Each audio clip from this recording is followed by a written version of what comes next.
Bonjour. Écoutez, je suis content d'entendre parler de résultats concrets parce que, si vous voulez, pour qu'il y ait des luttes sociales, il faut qu'il y ait des résultats. Sinon, les mouvements, ils s'effritent et ils s'étiolent. Et je pense que c'est un bon exemple, une bonne illustration des résultats, des luttes. Et la nécessité, c'est une de nos philosophies, enfin de nos, pas philosophie, mais c'est vraiment une de nos axes principaux de réflexion et qui détermine aussi nos actions, c'est comment gagner des luttes pour des gens qui, a priori, sont des opprimés ou qui sont isolés dans des situations de détresse, d'oppression, de non-respect des droits. Donc l'association Droit au logement a été créée en 1990 à la suite de 3 ou 4 années déjà de lutte de mal logés, de sans logis.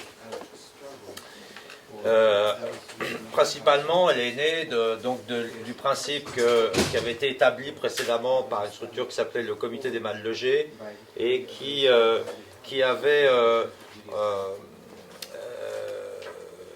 était parti du principe que les mal logés étaient en capacité de s'organiser. Bon, ce qui n'était pas évident parce qu'il s'agissait majoritairement de familles migrantes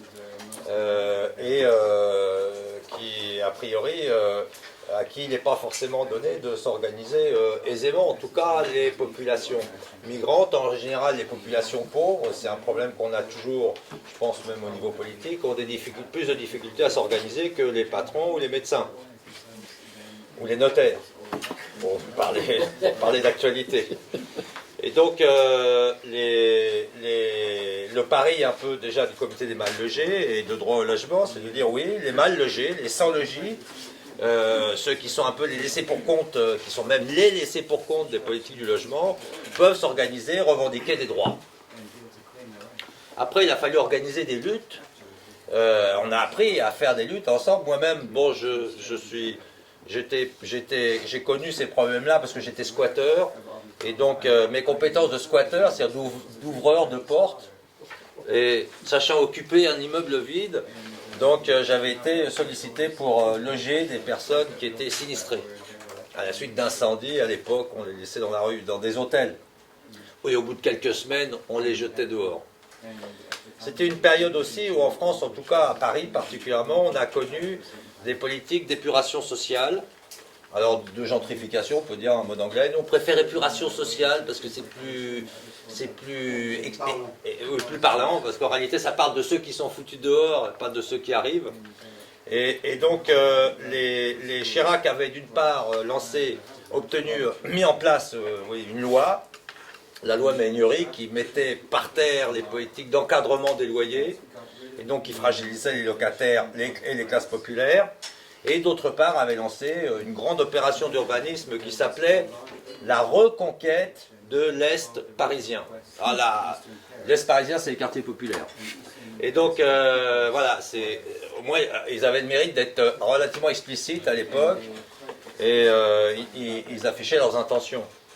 Alors, donc, à partir de là, évidemment, il y a eu des problèmes, mal logés, tout ça. Alors, qu'est-ce qu'on fait, ces mal logés?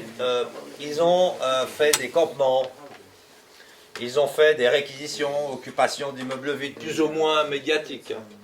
Ils ont fait des actions collectives, ponctuelles, mais toujours dans l'idée d'obtenir des résultats. À la fois des résultats pour soi, pour son intérêt, c'est-à-dire que vous comprenez que pour mobiliser un mal logé ou un sans logis qui est un peu désespéré de la situation dans laquelle il est, il faut quand même qu'il ait l'espoir d'un résultat. Et s'il n'a pas cette espérance, eh bien, il ne viendra pas. Voilà, tout simplement. Donc, c'est comme ça que se sont mis en mouvement les mal logés et les sans logis avec droit au logement. Bon, qui s'est constitué, je ne vous passe les détails parce que ce n'est pas fondamental, mais en tout cas, l'idée c'était de créer une association déclarée qui soit en capacité d'organiser des mobilisations, des luttes et de négocier avec les pouvoirs publics ou avec les acteurs du logement pour obtenir des relogements. Et deuxièmement, faire progresser la législation pour le logement. Voilà. Bon, on est un peu dans un registre syndical, vous avez compris. Et je pense que, y compris ACT UP, a travaillé aussi dans cette direction, hein, je pense.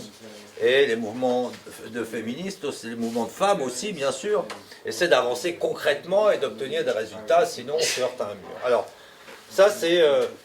alors pour nous, vous voyez, c'est des milliers de mal logés, de sans logique, hétérologés. C'est des lois, oui, 25 ans. Bon, c'est des lois qui ont fait progresser les droits des sans logis, des mal logés et des locataires. Puisque, bon, n'oublions pas que les inégalités se sont construites et le capitalisme se construit aussi sur la question du patrimoine.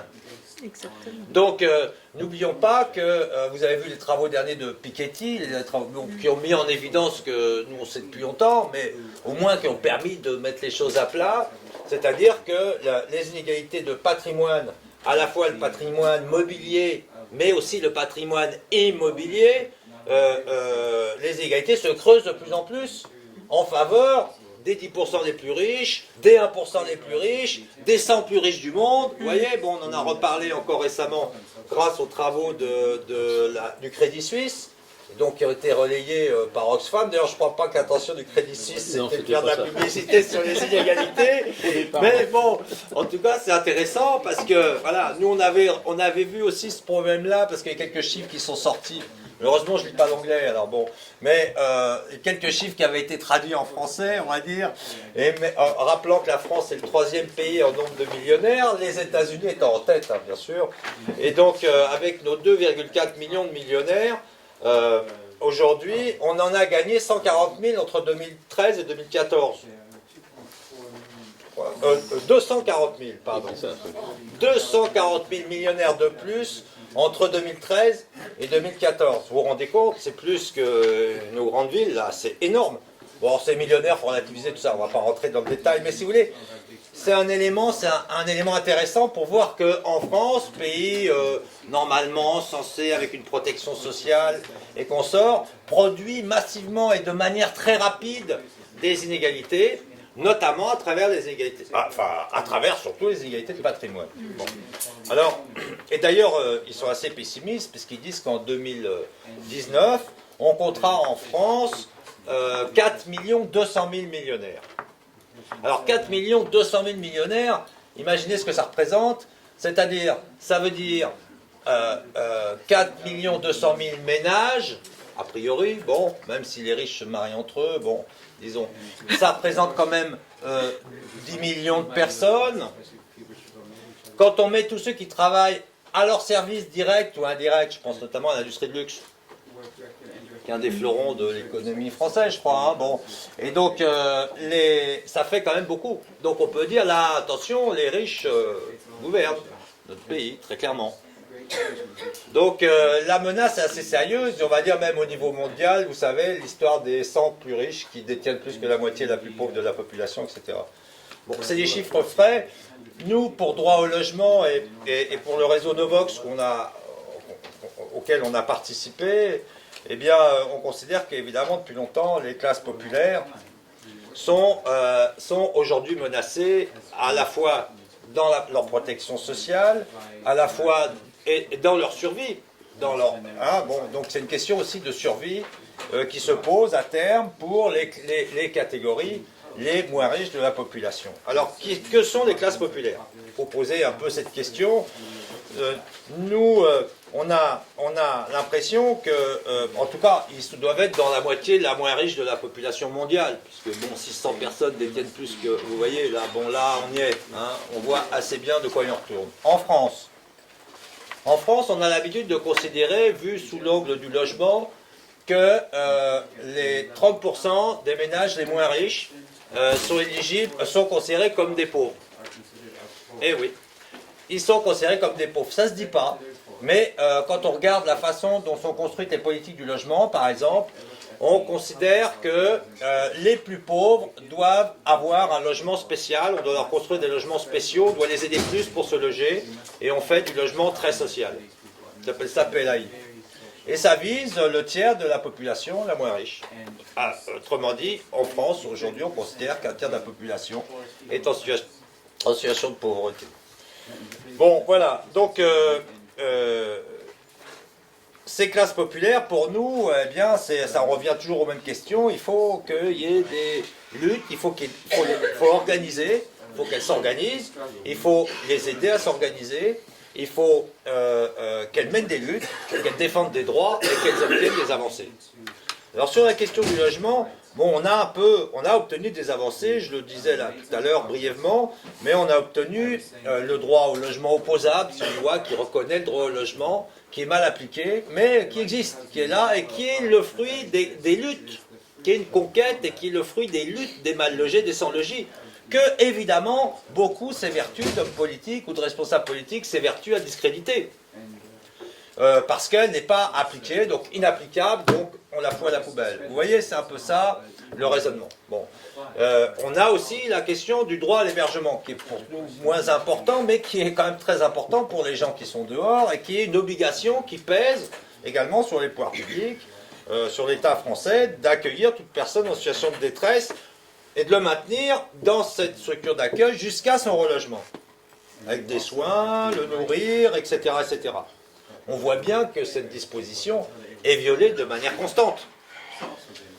Bon, donc, et on a d'autres, je ne vais pas vous passer les détails si vous voulez, mais on met souvent en avant la question de problème, on connaît tous dans les politiques du logement, la question de la mixité sociale et de cette loi qui oblige les communes riches à construire des logements sociaux. Bon, pourquoi on connaît mieux cette loi qui pourtant n'a pas un impact extraordinaire en termes de politique du logement ou en termes de logement des classes populaires, parce qu'elle intéresse évidemment les politiques, et elle intéresse, donc elle fait, on va dire, du débat, elle produit du débat entre les politiques, donc etc.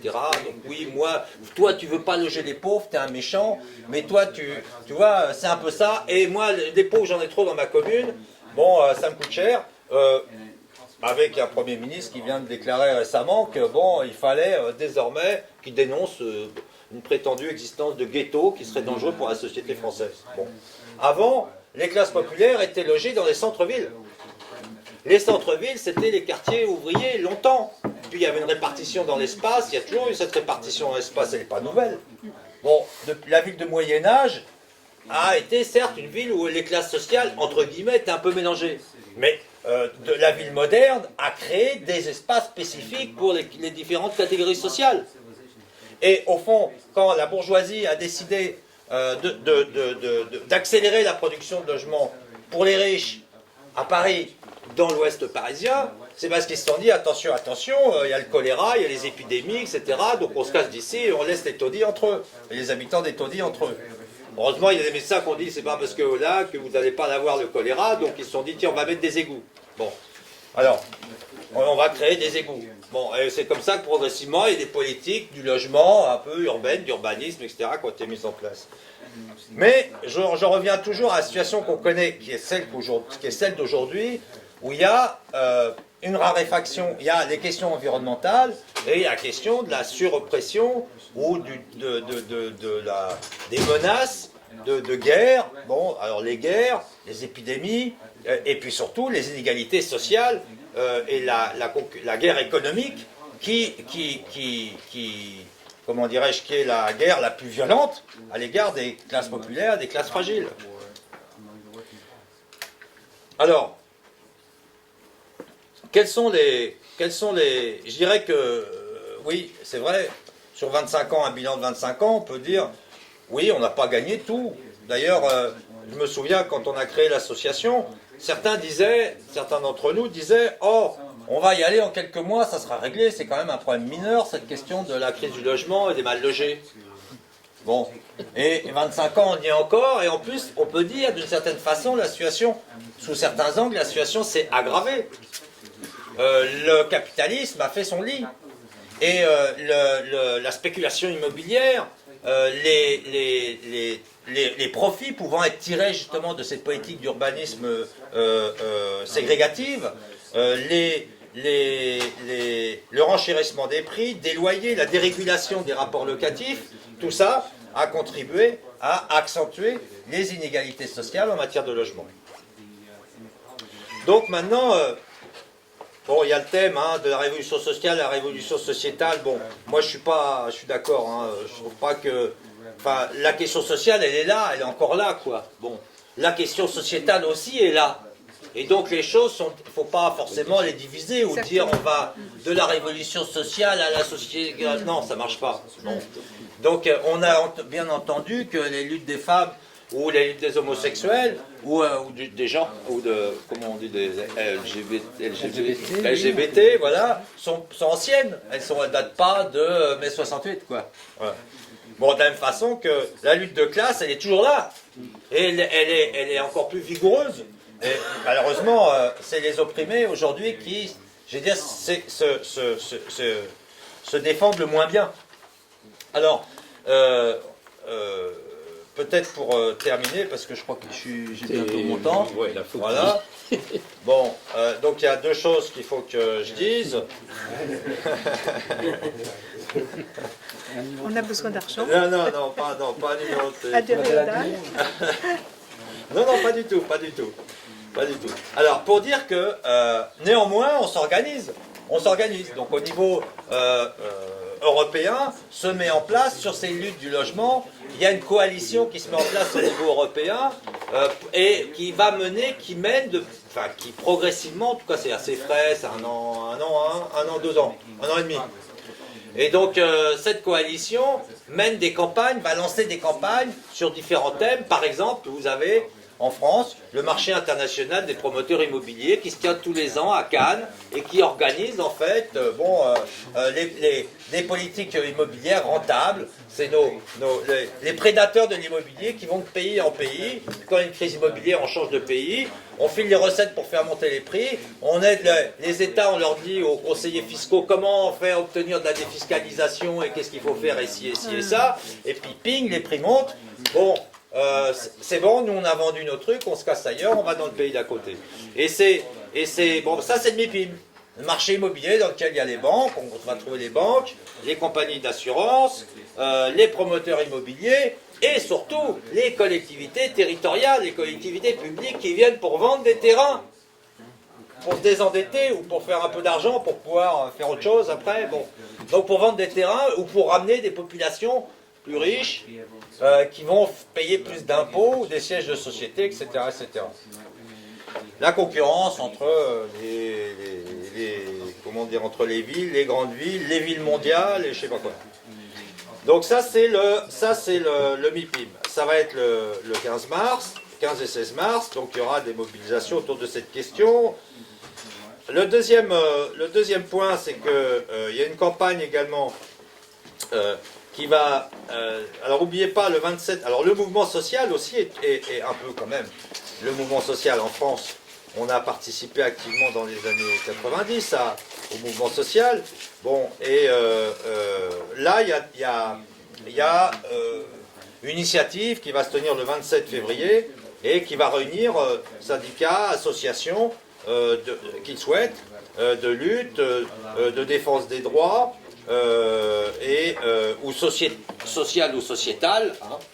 Et donc, qui se réunit le 27 pour essayer de voir qu'est-ce qu'on peut faire ensemble, quelles initiatives on peut prendre ensemble, pour montrer que on n'est pas tous dans notre petit secteur, là, à regarder avec des ornières, juste ce qui se passe, sans regarder ce qui se passe autour de nous et sans être conscient de ce qu'il y a autour de nous. Le troisième point, alors là, bon, c'est plus corporatiste, on va dire, c'est la manifestation annuelle contre les expulsions locatives, parce qu'en France, on a une particularité, parmi d'autres, c'est d'avoir une trêve des expulsions. En hiver, on n'expulse pas. Les expulsions sont interdites, expulsions de logement. Et donc, d'ailleurs, on a obtenu 15 jours de plus à l'occasion d'une loi l'année dernière, ce qui fait qu'on n'expulse pas entre le 1er novembre et le 31 mars. Mais le 28 mars, le samedi 28 mars, donc 3 jours avant le début de la fin de la trêve hivernale des expulsions, nous allons manifester le 28 mars, nous allons manifester dans différentes villes de France. Donc vous pouvez, soit parce que vous êtes menacé d'expulsion, soit parce que vous en avez marre de payer un loyer trop cher, soit parce que vous êtes solidaire de ceux qui vont être menacés d'expulsion, vous pouvez participer à cette marche qui démarrera à 14h30 place de la République pour Paris, ailleurs je ne sais pas. Et pour finir, dire que les femmes dans la lutte du logement sont très en avant.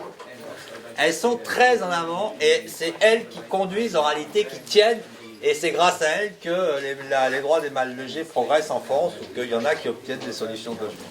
Voilà. Merci Jean-Baptiste.